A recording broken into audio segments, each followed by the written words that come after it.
situacija nije ni malo naivna jer se tog dana na društvenim mrežama i preko korisnika koje prate stotine hiljada ljudi dijelila ta informacija da su navodno doseljenici iz Turske pokušali da ukradu dijete, pa da nekako nisu uspjeli, da su dijete ošišali i sa trakom na ustima ostavili u WC-u tržnog centra, da ga je našlo obezbeđenje. Naša redakcija je kontaktirala i policiju i upravu tržnog centra i naravno svi su vrlo brzo rekli da apsolutno nije istina da se bilo šta slično dogodilo. Nažalost, posljedice takvih stvari mogu da budu ozbiljne.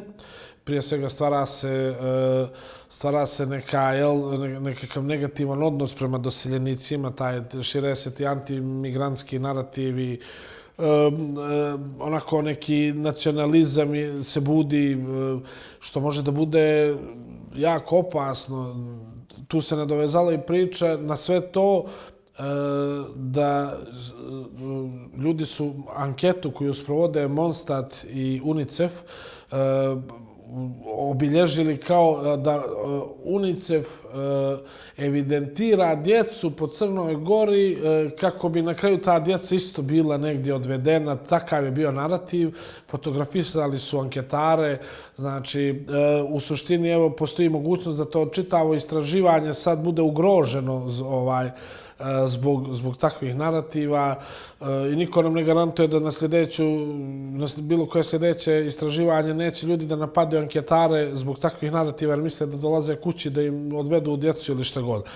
Ono što je također loše je što posljedice po te ljude, makar internet posljedice po te ljude koji su širili takve laži, ne postoje. Znači, oni su jednostavno izbrisali te tvrdnje kad je policija reagovala, pokušavali nešto da se izvinjavaju, neka polovična izvinjenja, ali vi dignete paniku u društvu i stvorite narativ u kojem vrlo realno ugrozite nečiju sigurnost i na kraju izbrišete to kao da nije ništa bilo i nema nikakvih posljedica. Ne kažem ja sad da je tu potrebna neka represija ili ne znam što, ali makar bi trebalo da ljudi koji takve stvari objavljuju, da njihovi internet nalozi makar trpe neku štetu, da se tu nešto desi. Ali, nažalost, u Crnoj Gori nema apsolutno nikakvih posljedica kada je širenje dezinformacija u pitanju. Što se tiče zakonskih rješenja, kod nas dezinformacije se ne tretiraju ni na jedan način.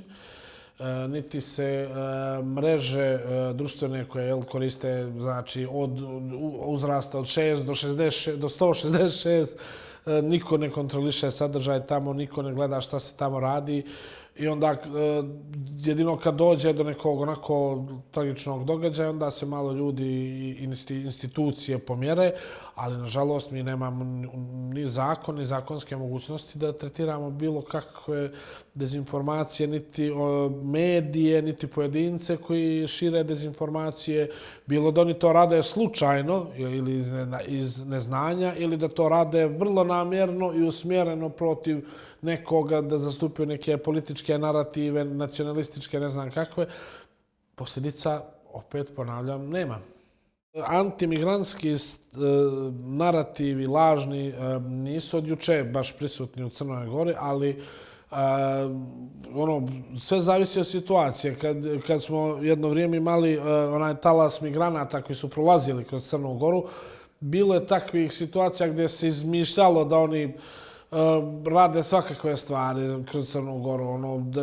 Ne znam, bilo je od spaljivanja kuća do, ne znam, baš je bilo takvih nekih stvari po internetu koje su se dijelile. Pa sada, kad imamo očigledno veliki broj doseljenika iz Turske, onda opet i narativi malo jačaju i priča se, nije sve na mrežama, čuje se dosta i ovako u razgovoru svakodnevnom sa ljudima. Ova situacija sa shopping centrom i djetetom je čak došla do roditeljskih grupa iz vrtića i škola i to se dijeli na različite načine. Šta više, prije par godina je skoro identična priča se pričala za doseljenike iz Rusije i Ukrajine, da su oni pokušavali da ukradu neko dijete. Tako da događaji i promjene u društvu, kao što je doseljenje velikog broja stranaca, otprilike su okidač za takve narative i dezinformacije. Prije svega treba da provjere to u što više izvora. Nikad ne treba vjerovati jednom izvoru, ne treba vjerovati nepotpisanim tekstovima u medijima, ne treba vjerovati anonimnim stranicama, ne treba vjerovati kad neko pod lažnim imenom napiše neki komentar negdje. To su neki osnovne stvari koje se moraju znati i da se ne smije nasjedati na takve stvari. Što se tiče prijavljivanja, nažalost, mi nemamo neku instituciju gdje to se može prijaviti policiji ako je neka situacija u kojoj je ugrožena nečija bezbjednost ili uglavnom ljudi to prijavljuju nama, redakciji raskrinkavanja kad vide tako neki sumnjivi sadržaj u medijima. Oni pošalju nama da mi provjerimo, da radimo taj fact-checking. Mi smo naravno uvijek otvoreni za to i uvijek pozivamo ljude da nam šalju takav sadržaj i nadamo se da onda nakon našeg pisanja i nakon našeg obraćanja institucijama može nešto da se desi. Akt o digitalnim uslugama ili DSA kako se on zove u Evropskoj uniji, otprilike je set pravila koje ove velike platforme, društvene mreže moraju da poštuju.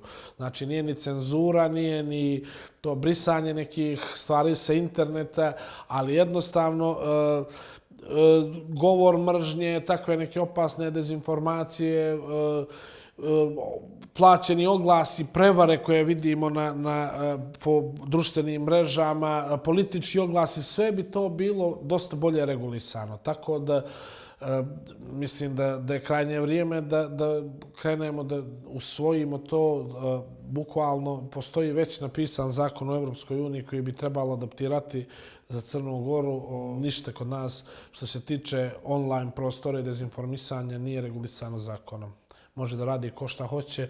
Znate primjere da ima desetine neregistrovanih portala sa kojih se objavljuju svakakve stvari, tako da vidite sami da je jako neophodno da se na bilo koji način reguliše to. Naravno, bez neke represije, uz maksimalno poštovanje slobode izražavanja i slobode medijskih sloboda, ali ovakvo stanje nije održivo.